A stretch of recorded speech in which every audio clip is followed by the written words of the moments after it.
저희 집 막내 딸이 한 5살, 6살 정도 됐을 때입니다.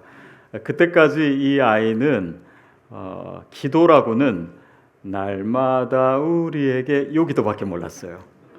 그러니까 한 2~3살 말 배우기 시작할 때부터 그 기도만 했으니까 거의 반평생을 그 기도만 하고 사는 거예요. 그러다가 저희가 한번 가정 예배를 이제 드리는데 돌아가면서 한마디씩 기도하고 마치자 했는데 이해 순서가 됐는데 기도를 안 하겠다는 거예요. 어떻게 기도하는지 모르겠다고 이제 가만히 있으니까 예배를 마쳐야 되는데 계속 질질 끌게 되는 거예요. 그래서 기다리다 못해 가족들이 다 짜증이 났습니다. 그러다가 그냥 아무 말이나 해 뭐 그렇게 해가지고 핀잔을 주니까 또 겁에 질려가지고 막 울고 그래서 예배가 엉망으로 끝났던 적이 한 번 있어요. 여러분, 그런 어린 아이에게도 기도가 어려울 수 있지만 여러분이 혹시 기도에 대해서 어려움을 느낀 적은 없는지 모르겠어요. 근데 기도가 약간 부담이 될 때도 있기는 하지요. 또 성도님들끼리 이렇게 모여 있다가 뭐 식사를 하거나 아니면 누군가 이제 대표 기도를 해야 될 때면 막 서로 눈치 보면서 기도 안 하고 싶어 하는 표정 이런 거 볼 때마다 굉장히 재밌을 때도 있습니다. 기도가 여러분에게 있어서 쉽습니까? 아니면 어렵습니까? 뭐 쉬울 수도 있고 아니면 때로는 어렵게 느낄 수도 있는 것 같습니다. 때로는 무슨 숙제처럼 부담이 되기도 하고 또 다른 사람 뭐 우리 예배 때도 그렇지만 다 뜨겁게 열심히 기도하는데 자기 혼자 그냥 멍하니 있는 거 아닌가 이런 생각 들 때도 있고 또 기도가 한 5분 이상 넘어가면 몸이 뒤틀리기 시작하고 또 정신이 혼미해지고 그런 분들도 있을 수는 있는 것 같아요. 근데 한번 솔직히 생각해 보십시다. 기도가 재밌습니까? 아니면 뭐 한국 드라마 보는 것이 재밌습니까? 아니면 쇼핑하는 것이 더 재밌습니까? 근데 물론 기도는 재미로 하는 것은 물론 아닙니다. 근데 우리가 기도를 어렵게 생각하는 데는 사실 몇 가지 이유가 있는 것 같아요. 기도 자체를 어렵게 생각하는 사람이 있습니다. 근데 사실 보면 그런 분들은요, 기도를 안 해본 분들이 많아요. 그래서 실제로는 해보면은 기도가 정말 주님 앞에 내 마음에 있는 거를 그냥 한마디씩 이렇게 드리면 되는 건데 안 해봤기 때문에 기도를 어렵다라고 생각할 수도 있습니다. 여러분, 성경 통독은 어떠셨어요? 지금 뭐 우리 성도님들 다 하고 계시지만 처음에 이 두꺼운 책을 다 어떻게 읽냐라고 생각해서 겁에 질려 있었지만 실제로 읽어보니까 어떠세요? 더 어려우세요? 물론 어렵다고 생각하시는 분도 있을 거예요. 근데요, 기도는 성경 읽는 것보다도 쉬워요. 그냥 주님 앞에 내 마음을 표현하는 것입니다. 내 옆에 있는 가장 가까운 사람에게 표현하듯이. 그래서 뭐 기도를 잘하기 위해서 우리가 꼭 목소리가 걸걸할 필요가 없습니다. 또 꼭 방언을 해야지 기도를 잘하는 것 아니에요. 또 우리의 언어가 그렇게 유창해야지만 기도 잘하는 것도 아닙니다. 기도는 누구나 할 수 있고 언제든 할 수 있고 어디서나 할 수 있습니다. 또 어떤 분은 기도했는데 해봤는데 별일이 안 일어나더라. 그렇게 해서 기도를 안 하시는 분, 기도를 쉬시는 분이 있어요. 뭐 기도 내가 새벽 예배도 해봤고 금식 기도도 해봤고 철야 예배도 해봤고 뭐 기도란 기도 나도 해봤다. 그러나 뭐 아무것도 안 일어나더라. 그러나 한번 생각해 보십시오. 기도는요, 우리가 정말 주님 앞에 제대로 기도하면 별일이 일어나게 되어 있습니다. 별일이 일어나요. 근데 응답이 없는 기도는 사실 크게 보면 3가지입니다. 하나님의 뜻과 다른 기도를 했기 때문에 그럴 수가 있고요. 또 뭐 내가 기도의 응답을 받을 만한 준비가 안 돼 있기 때문에 하나님께서 기다리게 하시는 경우도 있어요. 그러나 또한 우리가 정말 제대로 기도해 보지 않았기 때문에 그렇습니다. 여러분 한번 대답해 보세요. 정말 기도해 보셨습니까? 물론 그렇게 기도하신 분도 많았겠지만 그러지 않은 분들도 꽤 될 수가 있어요. 정말 우리가 하나님 앞에 기도했나요? 제 눈을 똑바로 쳐다보고 한번 대답을 해보세요. 정말 끈기 있게, 정말 규칙적으로, 정말 믿음을 가지고, 확신을 가지고, 내 욕심이 아니라 정말 진정하게 하나님 앞에 기도해 보셨습니까? 그런 기도가 있다면 별일이 안 일어나는 것이 아니라 별일이 일어나는 줄로 믿습니다.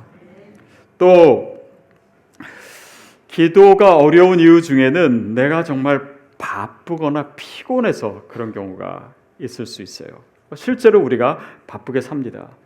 근데 사실은 그것이 우리의 분주함이나 우리의 피곤함의 문제라기보다는 사실은 우리의 우선순위의 문제일 수가 있습니다. 오늘 본문 보면 제자들이 졸았어요.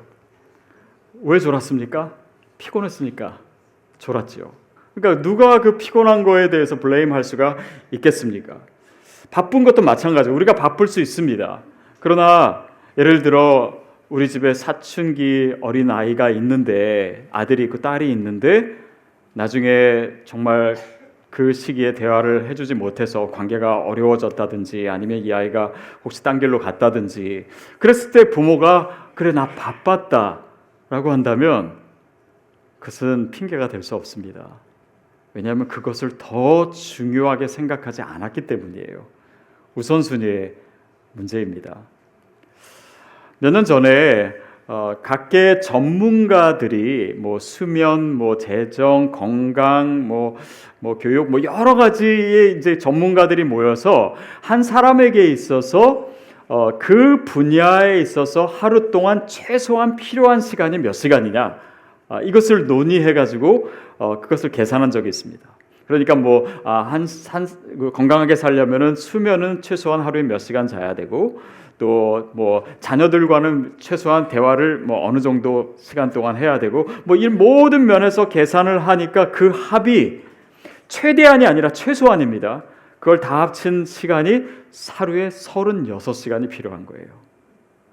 그러니까 중요한 것들을 우리가 어차피 다 할 수가 없어요. 중요한 건 무엇입니까? 어디에 우선순위를 두는가입니다. 그래서 중요하다면 아무리 바빠도 데이트할 사람은 하더라고요. 그렇죠? 어떤 사람은 아무리 바빠도 밥은 꼭 먹더라고요. 아무리 바빠도 잠을 자야 되면 잠을 자야 되지 않습니까? 그렇듯이 기도도 정말 하나님과 우리와의 관계에 있어서 가장 중요한 이 기도가 우리 삶에 어떻게 얼만큼 우선순위가 되고 있는가를 점검해 보는 것이죠. 그래서 여러분, 우리가 더 기도해야 됩니다. 기도가 우리의 삶의 우선순위가 돼야 돼요. 어떤 분들은 어떤 문제가 생기면은 그거를 해결하느라고 바쁜데 기도 빼고 다 하시는 분이 있어요. 그걸 위해서 내가 노력도 하고 고민도 하고 검색도 해보고 또 뭔가 다른 사람에게 기도도 부탁하기도 하고 뭔가 노력도 하는데 기도를 안 하는, 기도가 맨 우선순위에 뒤에 있는 여러분, 그래서 사실 우리 크리스찬의 삶을 생각해 보면 사실 다른 지름길은 없습니다. 우회도로도 없어요. 우리가 예수를 믿는다고 한다면 우리의 신앙생활에 있어서 가장 중요한 지표는 내가 기도하는 것입니다. 주님과 교제하는 거예요. 친밀한 시간을 갖고 누리는 것입니다. 그래서 기도가 중요한데, 그럼에도 불구하고 기도는요, 갑자기 우리 삶에 생기는 습관이 아닙니다. 그냥 어느 진공 상태에서 갑자기 생기는 것이 아니고 어느 기간 동안 집중적인 노력을 해야지 그 기도의 습관이 내 삶에 들어올 수가 있어요. 다른 말로 하면 기도의 훈련이 필요합니다. 영적인 삶이라 훈련 없이는 불가능합니다. 기도는 절대 그냥 자연적으로 그냥 우리 몸에 배지는 않는 것 같아요. 만약에 여러분이 지금도 그렇지만 내가 기도해야지 그런 마음이 드셨다면 남은 것은 딱 한 가지입니다. 그 기도의 훈련을 하는 것이에요. 제가 이번 기도 시리즈 설교를 준비하느라고요, 기도에 대한 책들을 많이 읽었습니다. 한 20권 정도는 읽은 것 같아요. 근데 그 모든 책에서 동일하게 얘기하는 것이 있습니다. 뭐냐면 기도에는 훈련이 필요하다라고 하는 것이에요. 저도 제 신앙의 여정을 이렇게 봤을 때 신앙의 훈련이라고 하는 것이 다른 거 아닌 것 같아요. 그냥 기도의 훈련이었던 것 같아요. 제가 어렸을 때 뭔가 이렇게 잘못하고 그러면은 부모님이 저희 집에서는 이렇게 뭐 혼내거나 때리시는 대신 방에 들여보내가지고 너 2시간이든 3시간이든 기도하고 나오라고 하셨어요. 그러니까 뭐 거기서 딴짓을 하든 뭐 하든요, 정해진 시간까지는 나오질 못해요. 그러다가 이제 기도를 하게 되고, 시간을 채우려다 하면 또 기도를 하게 되고, 뭐 그렇게 하고 또 학교 갔다 오면 어머니가 자주 물으셨어요. 너 오늘 점심시간에 밥 먹기 전에 기도했니? 그냥 친구들 있고 막 딸 안 믿는 친구들이 있으니까 대충 그냥 하는 척 안 하는 척 하지 말고 확실하게 기도해라. 그런 거 가르쳐 주시고, 또 주일학교에서도 뭐 기도할 때 뭐 친구들이랑 장난하고 눈 뜨고 그러다가 혼난 기억도 있고, 다 기도의 훈련이에요. 또 수련회 때, 중고등학교 때 수련회 때 기억나는 것이 굉장히 많습니다. 저의 그 전도사님은 진짜 기도의 훈련을 많이 시키는 분이었어요.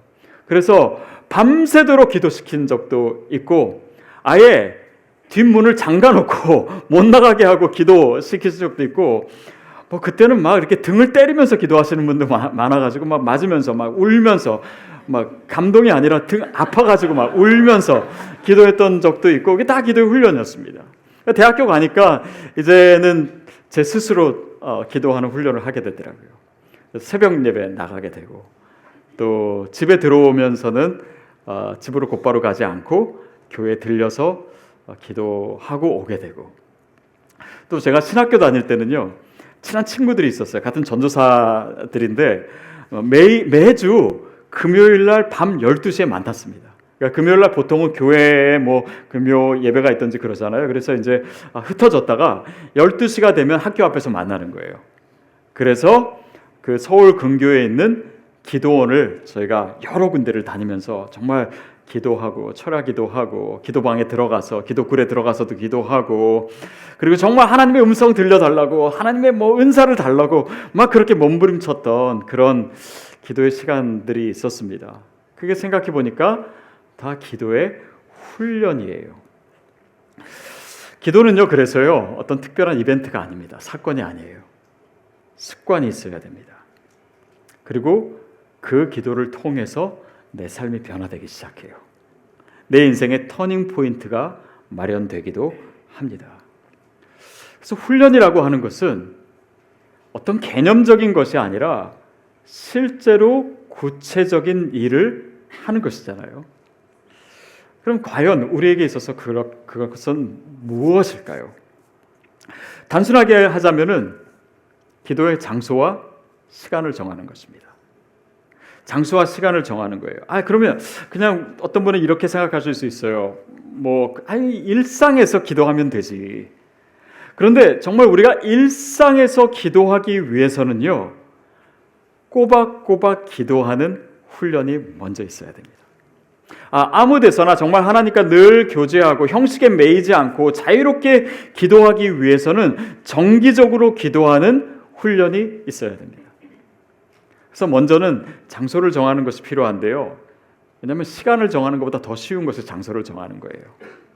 그래서 그것이 여러분의 뭐 거실일 수도 있고, 아니면 여러분 집에 있는 뭐 조그만 공간이 있다면 그곳일 수 있고, 뭐 옷방일 수도 있고, 아니면 사무실일 수도 있고, 어디든지 좋아요. 근데 그 뭐 특정한 방이 꼭 있어야 되는 건 아닙니다. 어떤 분은 예수님께서 골방에서 기도하라고 하셨다고, 그러면 우리 집에도 골방이 있어야 돼. 그런 설교를 듣자마자 집에 가서 인테리어 공사를 하시려고 하는 분이 있어요. 근데 그 골방이라고 하는 것은 예수님 시대에는 뭐 방이 여러 개 있는 집이 거의 없었습니다. 그러니까 그것은 어떤 뭔가 하나님을 만나는 특정한 공간을 의미하는 것이지, 특별히 따로 마련된 공간만이 있어야 된다라고 하는 것은 아니에요. 그냥 그런 공간이 없으면은 기도 의자 하나만 있어도 좋습니다. 아니면 방석 하나만 있어도 돼요. 또 방석 사야지 이렇게 생각하시는 분 있는데, 뭐 그거야 사서도 좋을 것 같아요. 그래서 그 특정한 공간을 정하는 것, 그리고 그 다음에 시간을 정하는 것입니다. 뭐 아침에 일어나자마자 주님과 교제하는 시간을 갖든지, 아니면 잠들기 전에 시간을 따로 띄워놓고 하시든지, 아니면 직장에 출근해서 조금 먼저 출근해서 그 시간을 하나님과 교제하는 시간으로 하시든지, 아니면 애들 다 학교 보내놓고 나 혼자 있는 고요한 시간, 그 첫 시간을 하나님과 교제하시든지, 이렇게 해서 시간을 정하게 되는 것이죠. 자, 그리고 그 시간을 정해놓고 규칙적으로 기도하는 것이에요. 헨리 나우인이요, 자기의 영적 스승이었던 이 존 유즈라고 하는 사람이 있습니다. 그 사람에게 어떻게 하면 바쁜 생활 가운데 기도의 삶을 유지할 수가 있습니까? 라고 질문했을 때 그 유즈의 대답이 바로 이것입니다. 유일한 해답은 기도 시간을 정해놓고 그것을 절대 어기지 않는 것입니다. 시간을 정하십시오. 그리고 일단 정했으면 무슨 수를 써서라도 지키십시오. 그 시간을 가장 중요한 일로 삼으십시오. 그것만은 바꿀 수 없다는 것을 모든 사람에게 알리십시오. 그리고 그 시간에 기도하십시오. 뭐 길게 얘기했지만 시간을 정하라라고 하는 얘기예요. 저는 지금 이 순간에 여러분의 시간이 정해질 수 있게 되기를 바랍니다. 그 시간이 있어야 돼요. 주님이 기다리시는 시간이고 주님을 만나야 하는 시간입니다. 자, 근데 지금 우리가 인용한 거에서 한마디 우리가 생각할 것이 있어요. 그건 뭐냐면, 내가 그 시간을 다른 것과 바꿀 수 없다라고 하는 것을 모든 사람에게 알게 하십시오. 저는 이 부분이 참 중요한 것 같아요. 저희 교회에 우리 국장구 집사님이라고 계신데, 이분은 80이 넘으신 어르신입니다. 근데 지금도 굉장히 젊으세요. 젊고 이렇게 부인 되시는 우리 국보선 집사님과 늘 팔짱 끼고 다니시는 굉장히 아름다운 커플이 있습니다. 근데 이분이 최근에 굉장히 중요한 결단을 하셨어요. 뭐냐면, 지난 63년 동안 했던 흡연을 끊으신 거예요. 금연을 시작하신 거예요. 그래가지고 이 MC 멤버들이 너무 좋아가지고 막 다 기뻐하고 저한테도 귀뜸을 해주시고, 그 중에 MC 멤버의 한 분인 우리 이엘렌 권사님께서 저한테 한번 귀뜸을 해주시더라고요. 오셔가지고, 목사님, 이 사실을 많은 교인들에게 알려주세요. 그러면 국집사님이 다시 담배를 피지 못하실 겁니다. 이렇게 해주셔서 제가 국집사님께 어저께 전화를 드리고 이 얘기 좀 해도 되냐고 허락받고 지금 하는 겁니다. 이 보세요. 금연을 하는 것도요, 혼자 할 수도 있겠지만요, 여러분이 사실 같이 하는 거예요. 같이 응원하고 같이 격려하고 하면 훨씬 더 쉽게 할 수가 있어요. 성경 통독에서도 우리가 그거 경험하지 않았습니까? 혼자 결단하고 하는 것보다도 같이 읽고 카톡창에 같이 은혜를 나누고 그렇게 함으로써 이것을 더 많은 사람들이 할 수 있듯이, 밥 먹는 것도 밥 먹기 싫다가 또 여러 사람이 같이 있으면 또 먹게 되는 것처럼 기도도 그렇습니다. 그래서 저는 이 모든 원리들을 다 생각해서 우리가 기도의 훈련을 하면 어떨까 생각이 들어요. 또 기도를 하게 되면요, 훈련을 하게 되면 처음에는 해요.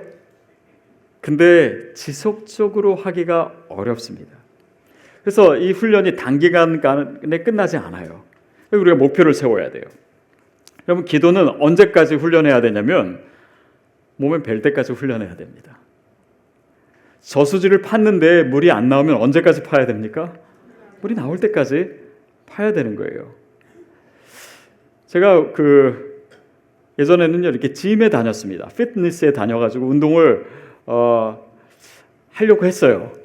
근데 이제 처음에 그걸 멤버십을 끊고 처음에는 막 일주일에 몇 번씩 가고 열심히 하다가 조금 지나니까 일주일에 한 번 가게 되더라고요.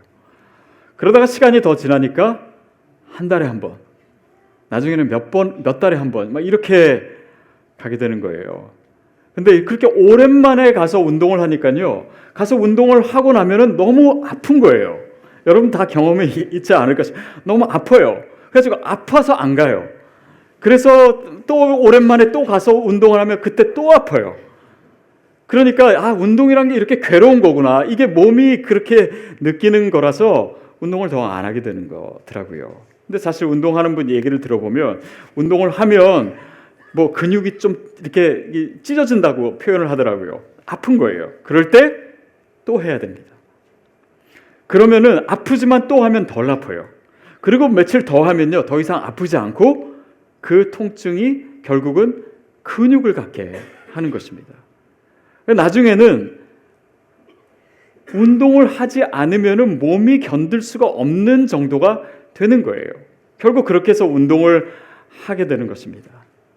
저는 이 영적인 기도의 훈련도 그렇게 된다라고 생각해요. 처음에는 며칠은 이 규칙적인 것이 몸에 배지 않지만 우리가 지속적으로 하다 보면 나중에는 기도 안 하기가 어려운 그런 영적 근육 상태가 되기를 축복합니다. 결국 이런 모든 것들을 통해서 우리가 또 시드 교회가 어떤 기도의 훈련을 할까를 생각하게 됐습니다. 우리가 지난 오늘까지 앞서서 7주, 다음 주까지 8주 동안 기도에 대해서 얘기를 하는데, 기도에 대해서는 계속 얘기를 듣고 또 알게 되고 지식도 생긴 것 같은데 막상 기도하지 않는다면 그것은 굉장히 허무한 것이 되지요. 하나님도 굉장히 허탈하실 거예요. 그래서 어떻게 기도할까? 물론 훈련이라고 해서요, 전혀 어려운 것은 아닙니다. 근데 이렇게 한번 해볼까 해요. 다음 주 지나면요, 2월 26일이 무슨 날이냐면 사순절이 시작되는 날입니다. 그래서 부활절이 4월 12일이에요. 그럼 2월 26일부터 부활절까지 40일 동안 우리 각자가 기도의 장소와 시간을 정해서 매일 기도하는 거예요. 단 1분이라도. 뭐 길게 기도하셔도 좋지만은 짧게 기도하셔도 좋습니다. 매일 이 시간을 한번 지켜보는 거예요. 그리고 그것을 일주일 동안 기도 생활을 해보고 MC 멤버들과 모여서 나누는 것입니다. 그게 전부예요. 물론 뭐 교회에서 그때는 하루하루 중보기도 제목을 하나씩 드릴 거예요. 그런데 그걸 위해서도 기도하시고, 그래서 그것을 함께 나누고 서로 격려하고 축복하는 가운데 그것이 점점 우리의 삶에 배일 수 있도록. 원래요 21일 법칙이라고 하는 것이 있습니다. 근데 그것은 뭐냐면 맥스웰 몰츠라고 하는 사람이 그의 책 성공의 법칙이라고 하는 책에서 주장한 것인데요. 뭔가 습관이 배기 위해서는 최소한의 기간이 필요한데 그것이 21일인데 그게 어떤 시간이냐면, 뭔가 새로운 습관이 우리 삶에 들어왔을 때 대뇌피질과, 이 단어들이 어려워요, 또 대뇌변연계를 거쳐서 습관을 관장하는 뇌관액까지 도달하는 기간이 21일이에요. 그래서 21일만 지속적으로 하면 뇌가 그것을 각인시킨다라고 하는 거예요. 그래서 21일도 좋은데 우리에게 있어서는 21일보다 더 좋은 숫자가 40이 아닌가 싶어요. 모세도 40일 동안 예수님도 40일 동안 기도하시고, 그래서 40일을 하면 21일 동안 해서 이 뇌에 배게 된 이 습관이, 각인된 습관이 몸으로 배게 될 수도 있는 시간입니다. 그래서 우리가 그 훈련을 같이 하려고 해요. 대부분의 교회에서는 매년 특별 기도회를 합니다. 특별 새벽 예배, 특세라고 하죠. 근데 저도 뭐 많이 해봤는데 특세 기간이 되고 거의 막바지에 이르면은 그러니까 교회에서는 이 성도님들은 이제 특별 새벽 예배 기간에 나온 이 성도님들 어떻게 하면 이 특세가 끝나도 계속 새벽 예배 나오게 할까? 그게 늘 관심이에요. 근데 성도들은 그런 생각 안 하고 이거 언제 끝나나? 이제는 다시는 안 나와야지. 이렇게 힘든지 알았으면은. 그게 보이지 않는 신경전이 있는 거예요. 그래서 저도 여태까지 목회하면서 이렇게 섬겼던 교회마다요, 이 새벽 예배를 부흥시키려고요, 굉장히 부단히도 노력을 했습니다. 그래가지고 막 이것저것 해가지고 캠페인도 하고, 막 퍼즐도 하고, 작정도 하게 하고, 막 그렇게 해가지고 열심히 해도요, 성공한 적이 한 번도 없었어요. 물론 한두 달 동안은 처음에는 열심히 하는 것 같아요. 근데 다시 원점으로 돌아가더라고요. 그래서 제가 그때 생각했던 것이 있습니다. 다시는 안 속는다. 그러면서 제가 결심한 것이 뭐냐면요, 기도는 닥달해서 되는 것이 아니다. 그래서 교인들에게 기도하라고 닥달하지는 않겠다라고 생각을 했는데, 오늘 본문을 보면서 그것에 대해서 조금 더 깊이 생각하게 됐어요. 예수님께서 기도를 가르치시기도 하셨고 실제로 기도를 하셨고 또 기도하라고도 하셨습니다. 그러나 예수님이 제자들에게 기도를 강요하신 거는 아무리 성경을 찾아봐도 없는 것 같아요. 그냥 기도하라고 하셨어요. 오늘 본문도 마찬가지입니다. 깨어있지 못하고 자고 있는 제자들을 보시면서 한탄하시는 가운데서도 그냥 깨어서 기도해라 한마디 하시고 끝나셨어요. 이게 무슨 의미일까를 생각해 봅니다. 제 생각 같아서는 제자들 불러 모아가지고 그냥 철야 계속 시키시고 또 주기도문 100번 외우게 하고 한 사람씩 기도해가지고 잘 못하면은 앞으로 굴러 뒤로 굴러라 하든지 뭔가 훈련을 시키실 것 같은데 그런 거는 전혀 없습니다. 그러나 여러분 기억할 것은, 그것은 예수님이 제자들이 기도하는 것이 중요하지 않아서 그런 것이 결코 아니다라고 하는 것이에요. 사실 예수님은요, 오늘 본문에 보면 기도하라고, 깨어서 기도하라고 하셨는데 그들이 졸고 있으니까 약간 화가 나신 것 같아요. 그러면서 뭐라고 얘기하시냐면 너희가 1시간도 기도할 수 없더냐라고 얘기하십니다. 그것은 사실은 예수님이 이것을 그냥 넘기시지 않고 있는 그런 감정과 그런 상태를 의미합니다. 그런데 예수님이 갑자기 감정을 누그러뜨리시면서 뭐라고 하시냐면, 그러면서 마음에는 원이로되 육신이 약하도다. 오르말 성경에는 그 뉘앙스를 약간 바꿔서 마음은 원이로되 육신이 약하구나, 뭔가 공감해 주시고 이해해 주시고 그런 표현을 사용하고 계신 거예요. 예전에 제 아내가 그 탤런트 신혜라 씨의 그 자녀 교육에 대한 강의를 들었습니다. 근데 거기서 뭘 가르쳤냐면 아이들이랑 얘기할 때 이런 표현을 쓰라는 거예요. 공감하는, 그랬구나, 네가 기분이 나빴구나, 그래서 구나, 뭐뭐구나 이런 단어를 쓰면은 이 공감대가 생겨서 아이들이 훨씬 더 말을 잘 듣는다는 거예요.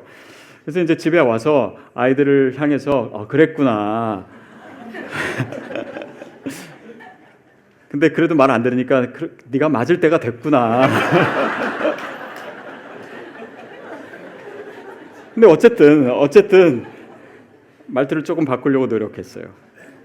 여러분, 이 공감해 준다라고 하는 것은요, 단지 공감 자체가 목적이 아닙니다. 뭔가 이 아이가 반드시 해야 될 거를 하게 하기 위해서 그냥 닥달하거나 그냥 강요하거나 뭔가 협박해서 얘기하는 것이 아니라 오히려 그 마음을 이끌어내야 될 때 필요한 것이 공감이에요. 예수님은 이 제자들이 기도하지 않으면 시험에 빠질 것을 알고 계셨습니다. 그러기를 원치 않으셨어요. 그래서 오히려 그들의 피곤함을 이해해 주시는 거예요. 그들이 고단해서 기도하지 않았다는 것을 내가 마음은 원했지만 육신이 약했구나, 공감해 주시는 것입니다. 기도 훈련을 하자고 하는 저의 마음도 사실은 비슷하지 않나 싶어요. 기도가 중요하지 않아서가 아닙니다. 근데 오늘 기도의 설교의 제목을 굉장히 부드럽게 잡았어요. 기도할까요? 기도합시다도 아니고 반드시 기도합시다. 기도 안 하면 기도가 우리 호흡인데 기도 안 하면 죽습니다. 아니면 기도합시다. 우리 사생 결단을 합시다. 이게 아니고 기도할까요? 근데 여러분, 기도가 하나님과의 관계에 있어서 가장 중요한 것인데, 우리 신앙의 가장 기초인데, 시드 교회에 있어서는 핵심 가치이고 이것이 비전인데, 이것이 이루어져야 사랑의 공동체도 이루어지는 것이고 우리가 정말 기도하고 하나님 관계가 있어야지 우리 안에 공동체뿐만 아니라 바깥의 공동체, 그리고 정말 디아스포라 선교도 할 수 있는 가장 이 중요한 이야기를 강요할 수 없는, 강요하지 않는, 왜냐하면 어떻게 기도를 강요로 할 수 있겠어요? 어떻게 기도가 하나님과의 관계가 누가 시켜서 하는 것이 될 수가 있겠습니까? 그래서 예수님도 이렇게 표현하신 것이 아닌가 싶어요. 마치 사춘기의 아이들을 구슬리면서 얘기하듯이 그들을 얼러서 또 조심스럽게 공감해주면서 얘기하는 것입니다. 그래서 기도는요, 자발적이 돼야 돼요. 내가 스스로 하는 것이 돼야 됩니다. 시드교회 목회 철학이 세 가지가 있죠. 이거 어디 갔어요? 여기는 없군요. 첫 번째가 심플, 단순하게. 두 번째가 올게닉한 겁니다. 올게닉. 세 번째가 미셔널 한 것이죠. 올게닉하다는 거 하는 것이 무엇일까요? 제가 처음 영국에 갔을 때 이제 영국 교회를 다니기 시작했어요. 그래서 거기서 설교를 듣는데 그동안 이제 한국에서 영어를 배울 때는 다 미국 발음으로 듣다가 영국에 가니까 이게 발음이 안 들리는 거예요. 더구나 그 목사님이요, 이 영국은 조그만 나라지만 이 각 지역마다 액센트가 굉장히 셉니다. 리버풀 출신이에요. 액센트가 굉장히 강해요. 그러니까 설교를 듣는데 몇 마디 들리지가 않는 거예요. 그래서 어떻게든 그냥 처음 유학 갔으니까 제 마음에 어떤 그런 가난함도 있고 뭔가 은혜를 받고 싶은데 설교는 들리지 않고, 그러니까 들리는 그 단어 한마디, 그 프레이즈 하나, 문장 하나, 그것만으로도 충분히 은혜 받겠더라고요. 제가 그때 느꼈습니다. 이 설교는 앞에서 어떻게 하는가가 중요한 것이 아니라 듣는 사람의 마음이 더 중요하구나. 그런 마음으로 예배드리니까 안 들려도 은혜를 받더라고요. 나에게부터 시작되는 거예요. 우리 교회가 예배를, 오늘은 뭐 두 분이 계셨지만은 평소에 배 목사님 혼자 하시고 악기도 없고 싱어도 없고, 그런데 이 앞에서 이끄는 소리가 약하니까요, 어떻게 됩니까? 여러분의 찬송 소리가 커지더라고요. 우리가 지금 그런 예배 드리고 있잖아요. 제가 저희 예배에 대해서 얼마나 자랑스러운지 몰라요. 그거는 뭔가 화려한 앞에 뭐 무대에서 뭔가 이루어지는 것이 아니라 성도님들 이 안에서 뭔가 이 영적인 파동이 일어나기 때문에 그것이 하나님이 하시는 일이잖아요. 그게 바로 올게닉한 것입니다. 제가 지난주에 어떤 한 목사님을 만났습니다. 근데 그 목사님 목회하신 교회에 대해서 잠깐 얘기해 주셨는데, 그 교회 전에 계시던 원로 목사님이 교회를 시작하시고 이제 열심히 사역하시다가 40대 초반에 파킨슨 병에 걸리신 거예요. 그러니까 이 건강하지 못하시고 또 교회 사역도 정말 건강한 분처럼 막 그렇게 하실 수가 없는 상황이고, 저도 그분을 한번 만나본 적이 있는데 이렇게 가까이서 들어도 이렇게 뭐라고 말씀하시는지 잘 클리어하게 들리지가 않더라고요. 그런데 그 건강을 가지시고 계속 목회를 하신 거예요. 그러니까 성도님들이 움직이기 시작하시더라고요. 성도님들이 우리 교회에서 우리가 더 기도해야 돼, 더 헌신해야 돼, 더 봉사해야 돼. 그래서 지역사회 봉사도 그 교회가 얼마나 잘하고 열심히 하는지 모르고 그 영적인 파동이 성도님으로부터 일어나게 되는 거예요. 그리고 그 목사님 은퇴하시고 후임 목사님이 되셨는데, 그렇게 준비된 성도님들과 같이 목회를 하시니까 그 교회가 엄청난 영적인 힘을 발휘하는 것입니다. 그 교회가 나중에는 숫자가, 그 목사님이 그 건강으로 그렇게 목회하셨는데도 10,000명이 넘는 교회가 됐어요. 숫자가 중요한 것이 아니라 그런 올게닉한 교회가 되는 것입니다. 여러분, 이것이 저는 하나님이 일하시는 방법이라고 믿습니다. 뭔가 영적인 훈련을 앞에서 이끌고 시스템을 만들고 작정하게 하고 그냥 그렇게 하는 것이 아니라 여기서 일어나는 것이에요. 성령의 바람이 그렇게 부는 것이에요.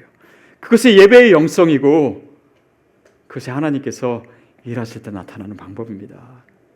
예배할 때, 제가 설교할 때 여러분 아멘하세요, 아멘하세요 해가지고 아멘하는 게 아니라 손 드세요 해서 그렇게 손 들고 이게 아니고 성령님께서 우리 가운데, 이 회중 가운데, 성도 가운데 움직이시는 것을 우리가 느끼는 것, 이게 올게닉한 교회라고 저는 믿습니다. 기도의 훈련도, 기도의 바람도 저는 그렇게 일어난다라고 생각해요. 그래서 저는 기도 훈련 해가지고 이거 캠페인 해가지고 상품 주고 이런 거 안 할 겁니다. 그러나 하나님께서 하시는 일들을, 그 진동을 여러분이 느끼시면서 할 수 있기를 바라요. 한국 사람들 참 바쁩니다. 그래서 이렇게 보면 부부관계도 겉으로 보기에는 되게 멀쩡한데 안으로 들어가 보면 그렇지 못한 경우들이 많아요. 남편은 일에 파묻혀서 살고 또 아내는 애들에 파묻혀서 살고, 그래서 같이 침대를 쓰고 밥을 먹고 같이 생활하지만 실제로 친밀한 부부관계는 되지 않는 그런 부부들을 가끔 보게 됩니다. 근데 우리의 영적인 상태도 그럴 때가 있어요. 그러니까 교회 열심히 다니고 우리의 영적인 삶에 별 문제가 없는 것처럼 보여요. 그러나 우리도 삶에 그냥 찌들려서 살고 또 힘들게 살고 바쁘게 살다 보니까 하나님과 그냥 피상적인 관계가 돼버린 거예요. 더 이상 주님과 친밀하지도, 기도의 생활, 말씀의 생활도 어쩌면 그냥 형식적으로만 있지 진정한 것이 되지 못하고 우리 영적인 삶의 위기가 찾아올 때가 있습니다. 여러분, 그때 그 부부의 문제를 인식하는 용기 있는 사람들은요, 더 이상은 안 되겠다라고 하는 생각을 하게 됩니다. 부부 생활이 더 이상 안 되겠다가 아니라 이 상태로 지속되어서는 안 되겠다. 우리가 뭔가 우리 삶을 다시 돌아봐야 되겠다. 내 일정표를 다시 보고 무엇이 중요하고 어디에 시간을 쏟고 무엇을 하고 무엇을 하지 말아야 될지를 다시 결정하는 거예요. 그리고 용기를 내서 그 친밀한 부부 관계를 다시 회복하기 위해서 결단을 하는 것입니다. 믿음 생활도 마찬가지예요. 우리 삶을 다시 돌아보고 이제 이 믿음으로 그냥 이런 형태로 가서는 내 인생에 정말 중요한 것도 또 내 삶에 하나님 주시는 소명도 다 잃어버리겠다. 그러나 우리가 오늘 다시 생각하고 내 일정표를 다시 조정하고, 그러기 위해서는 내가 좋아했던 것을 내려놔야 되는 것도 있고 포기해야 되는 것도 있지만 정말 주님과의 관계를 다시 시작해야 되겠다. 그런 마음과 결단이 오늘 우리에게 필요합니다. 제가 여러분에게 마지막으로 묻겠습니다. 사랑하는 성도 여러분, 기도할까요? 아니면 말까요? 저는 그 대답을 여러분이 저에게 하실 필요는 없다고 생각해요. 근데 이 시간부터 우리가 이후에 기도하는 시간에 여러분이 하나님 앞에서 그 대답을 하시면 됩니다. 그래서 정말 주님이 원하시는 것을 이미 우리가 알아요. 그리고 우리에게 무엇이 정말 필요한지를 알고 있습니다. 그렇다면 그것에 맞는 반응으로 주님 앞에 설 수 있게 되기를 바랍니다.